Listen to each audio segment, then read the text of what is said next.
Assalamualaikum warahmatullahi wabarakatuh.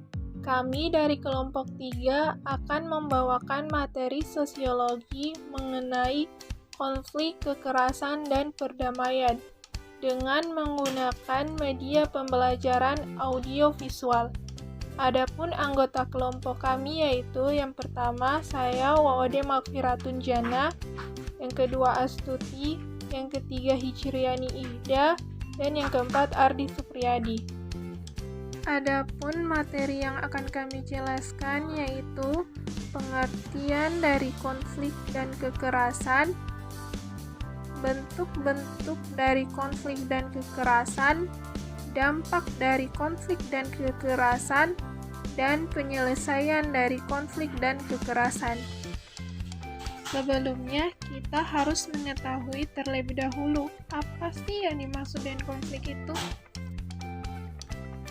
Jadi, konflik sosial merupakan bagian dari dinamika kehidupan masyarakat yang muncul ketika antara individu atau kelompok bertentangan dan mengedepankan emosi daripada nalar untuk menyelesaikan secara damai.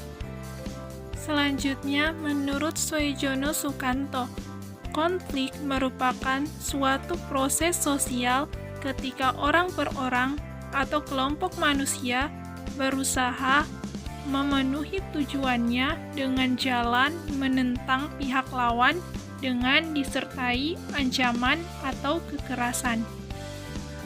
Menurut Kamus Sosiologi, konflik sosial diartikan sebagai benturan beberapa kepentingan antara dua orang atau lebih yang saling memengaruhi dalam proses interaksi sebagai akibat perbedaan kepentingan yang bersifat mendasar. Selanjutnya, kekerasan. Kekerasan adalah perbuatan seseorang atau sekelompok orang yang menyebabkan cedera, kerusakan fisik, atau bahkan sampai menyebabkan kematian.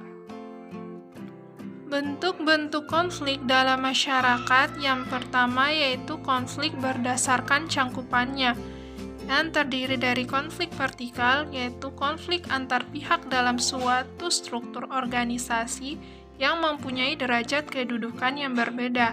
Contohnya yaitu perselisihan kelompok masyarakat atau wilayah tertentu. Yang kedua yaitu konflik horizontal.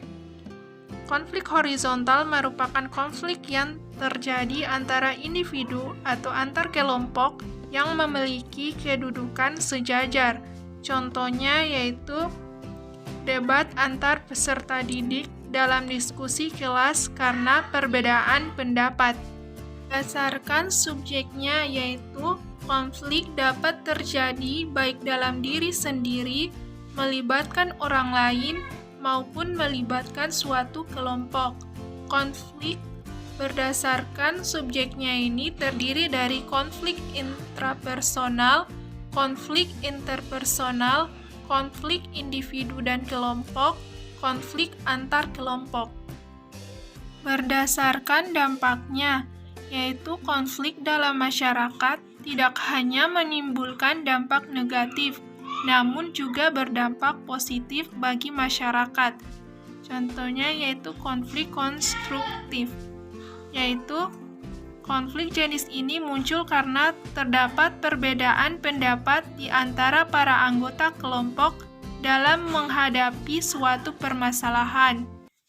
Berikutnya yaitu konflik destruktif, yaitu konflik yang mengarah pada proses penghancuran pihak lain atau berdampak negatif bagi masyarakat.